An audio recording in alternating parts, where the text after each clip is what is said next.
Imagine stepping into a community and, handing them the absolute ultimate toolkit to solve a massive ongoing health crisis. Right. You give them everything they could possibly need. Exactly. You set up this system of perfectly tailored microfinance loans. So, like, everyone can afford this solution. You make sure all the physical construction materials are fully stocked right there in the local markets. Yeah. You even train a local workforce of skilled masons to build the infrastructure. Mhm. I mean, you have removed every conceivable economic and logistical barrier. Which, according to traditional economics, means you should see an immediate, massive wave of adoption. But instead, months go by and almost no one buys it. Yeah, nothing happens. The materials just gather dust, the loans sit untouched, and the masons remain completely idle. It is a scenario that completely breaks the classical models of supply and demand. Oh, absolutely. We are just so conditioned to view development and really any kind of systemic change through this lens of engineering. Right, we think like engineers. We assume that if we just calculate the inputs correctly and, optimize the supply chain, well, human behavior will just neatly fall into line. Which brings us to our focus for today. We're looking at this totally fascinating field report from a practitioner who spent several years working on the ground in rural Ethiopia. And their focus was this concept called market-based sanitation. Right. And for those of you joining us on this deep dive, because we know you love uncovering the actual hidden mechanics of how things work, this report completely dismantles that engineering mindset. It really does tear it down. We are going to explore why meticulously funded, highly logical solutions so often hit a brick wall, and how the true drivers of change in a community are rarely the people actually holding the purse string. Yeah, the real influencers are usually hidden. Okay, let's unpack this. To understand the author's ultimate discovery, we first have to look at the baseline assumption they walked in with. Right, so the initial framework the author and their team operated under was fundamentally structural. They diagnosed the lack of improved sanitation in these rural areas as a market failure, specifically a failure of supply and financing. Makes sense on paper. Yeah, and just to clarify what market-based sanitation actually means, it is a deliberate shift away from the older charity model. Right, because in the past, NGOs might just, drop off hundreds of free prefabricated plastic toilets. Exactly, and those usually end up being used as grain silos or, Chicken coops. yes, chicken coops within a year because the community didn't invest in them or want that specific design. Right. The charity model rarely creates sustainable habits. So market-based sanitation attempts to build a localized economy around hygiene.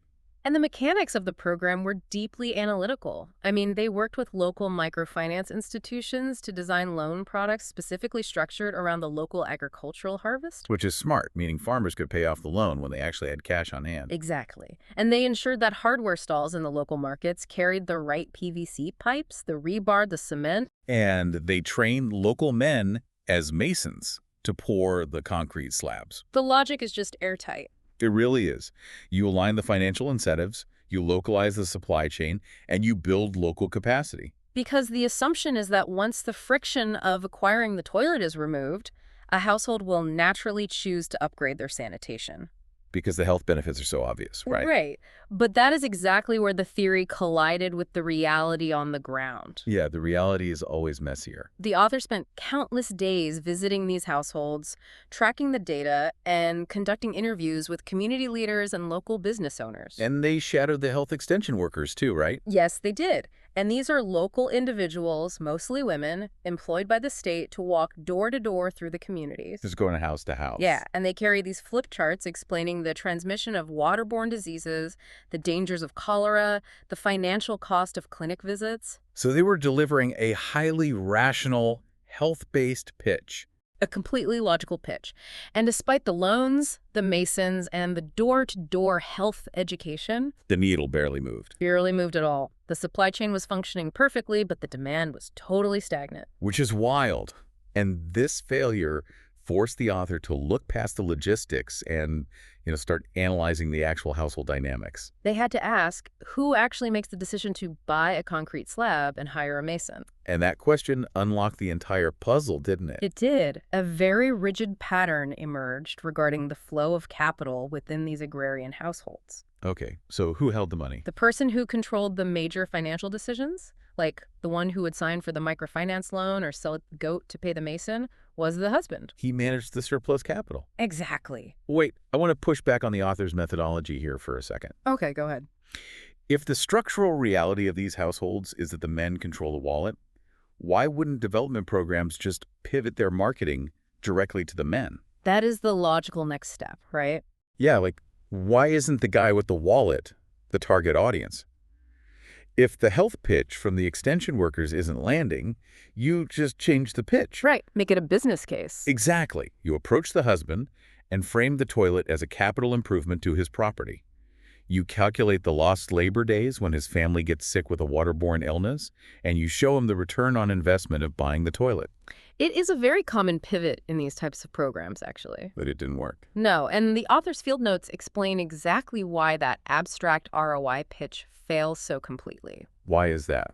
It comes down to an economic concept called split incentives, combined with the daily allocation of friction. The allocation of friction, I like that. We have to look at the actual granular reality of a day in the life of that household. When the sun comes up, who is walking miles to fetch the water? Ooh, women. Right. Who is maintaining the compound, sweeping the dirt, and managing the domestic space? Also the women. Who is the one sitting up through the night nursing a child suffering from severe diarrhea? It is the women. It is always the women. Furthermore, consider the actual mechanics of open defecation. Right. For a man working out in the fields, it is just a minor inconvenience. But for a woman, For a woman, cultural norms dictate modesty. She often has to wait until the cover of darkness. oh, wow. Yeah, she is waking up at 4 a.m. to walk out into the bush. Which introduces severe physical risks. Absolutely severe. The risk of snake bites, the risk of harassment, the sheer exhaustion of navigating the dark. That's terrifying. Every single day, the women carried the entirety of the mental, physical, and emotional burden of poor hygiene. So they experience the visceral, immediate friction. Yes, while the men, conversely, were entirely insulated from that daily friction. That dynamic creates a fascinating bottleneck. It really does. I mean, it explains why the logical economic pitch just bounces right off the husband. Exactly. You are trying to sell a solution to a man who doesn't believe he has a problem. His daily routine works fine. Right. The loss of a few labor days a year to illness is this abstract, distant threat compared to the immediate tangible cost of taking out a loan. Especially when that surplus could be spent on visible, immediate assets like, I don't know, fertilizer or livestock. Exactly. So the market was frozen. The people intimately feeling the pain possessed no purchasing power. And the people holding the purchasing power felt no pain. Wow. If we follow that traditional economic logic, the story just ends there. The market fails. But it didn't completely fail. Right, the author noticed that in certain pockets, toilets were actually being built. Slabs were being poured, loans were being taken out. Something was circumventing this economic dead end. And to understand what bridged that gap, the author realized they had to completely redefine what the product actually was. Because the development agencies and the supply chain experts viewed the toilet as a piece of sanitary infrastructure. A mechanism to safely isolate pathogens. Right, very technical. But when you view the product through the lens of the women experiencing that daily friction. The concrete and the real disappear. Totally. To them, the product was entirely emotional. It was physical safety. It was the dignified ability to manage their menstruation without shame. It was hours of time saved every single week. It was a profound sense of pride in how their home appeared to guests. So they weren't desiring a health intervention. They were desiring a fundamentally upgraded daily existence. Yes. And because the women possessed that deep intrinsic understanding of the product's true value, they naturally evolved into the primary market operators. Which is where the author gave them that brilliant designation in the report. Ethiopia's toilet whisperers. It is such a great term, but I think it requires some careful parsing. What do you mean? Well, when we hear about grassroots organizers or community advocates, we usually picture a very vocal, confrontational style of advocacy. Oh, like town halls, petitions, demanding resources. Exactly. But the author's notes detail a completely different mechanism of influence. It wasn't loud. No, it was the absolute definition of soft power. If they had aggressively demanded their husbands spend agricultural surplus on a sanitation facility, it would have likely triggered immediate resistance. Because direct confrontation over limited resources usually results in the person holding the capital just locking down. Exactly. The toilet whisperers operated with incredible patience and subtlety. If you look at the mechanics of how they operated, It resembles a highly sophisticated internal diplomatic campaign. It really was brilliant. They utilized the existing social infrastructure of their community. Right, the traditional coffee ceremony. Yes, the Buna. In Ethiopia, a massive part of the cultural fabric is this ceremony. And it isn't just a quick cup of coffee to go, right? No, it is a lengthy, ritualized process of roasting the beans, brewing, and sitting together.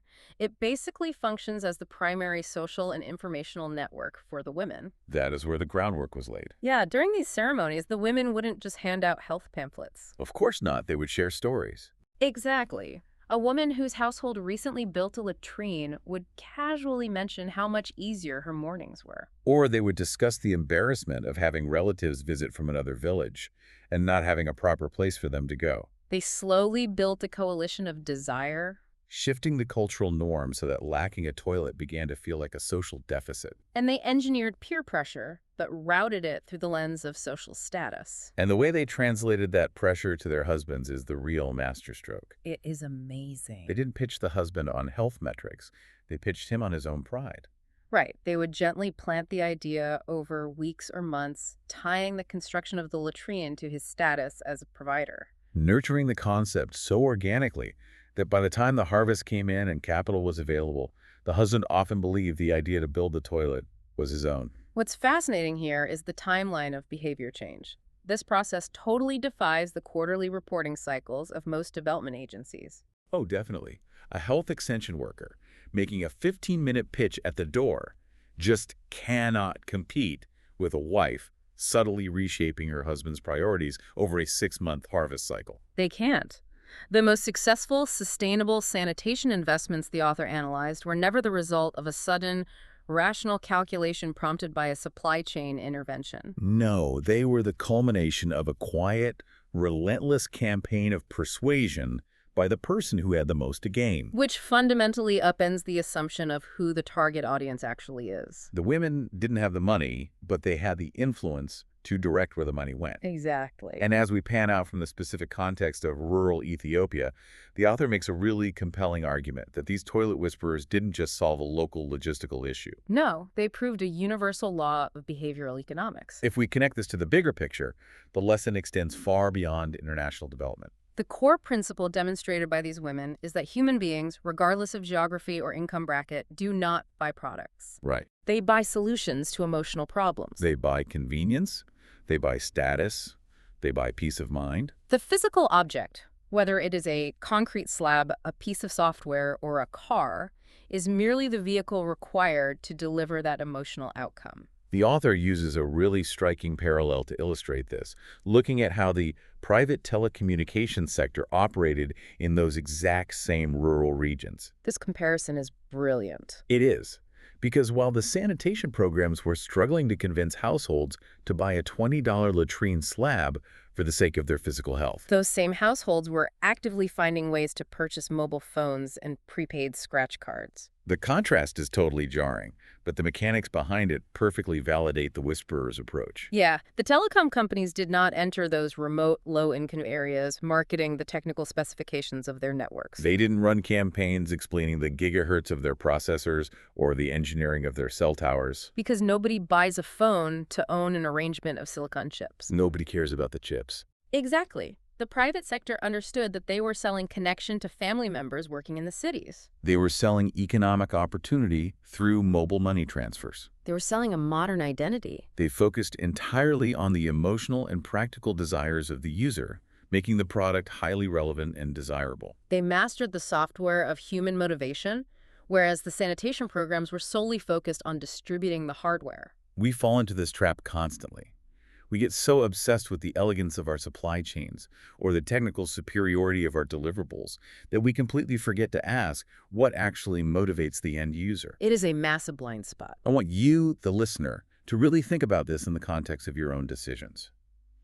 Analyze the last significant purchase you made. Good exercise. Did you buy that specific brand of winter coat because you conducted a thermal analysis of the insulation materials? Probably not. Or did you buy it because of the way the brand made you feel, the social signaling it provided, and the comfort it promised? We love to construct spreadsheets to justify our choices after the fact. Always. But the initial drive is almost always emotional. So true. This realization requires a massive shift in how organizations design their initiatives. To accelerate adoption of any vital improvement, whether it is improved sanitation in a developing nation or rolling out a new operational software in a corporate office, leaders just must move beyond the logistics of construction and distribution. Right. Ensuring the materials are available is necessary, but it is totally insufficient. The critical and often missing step is identifying who actually feels the friction of the current problem. And understanding what emotional levers will motivate them to advocate for the change. You cannot just build the infrastructure and expect human desire to magically materialize out of nowhere. You have to locate the people who already possess the desire and empower them to pull the infrastructure into the community. And that means fundamentally changing who we listen to. The author stresses that in these communities, development programs must stop viewing women merely as passive beneficiaries or, check boxes on a diversity report.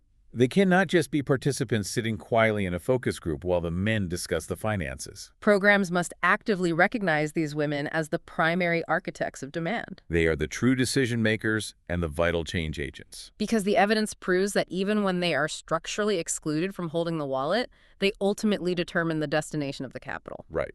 Through their patience, their deep understanding of household psychology, and their mastery of social networks, they are the ones actually building a healthier and more dignified future. One quietly influenced conversation at a time. It shifts our entire understanding of power dynamics.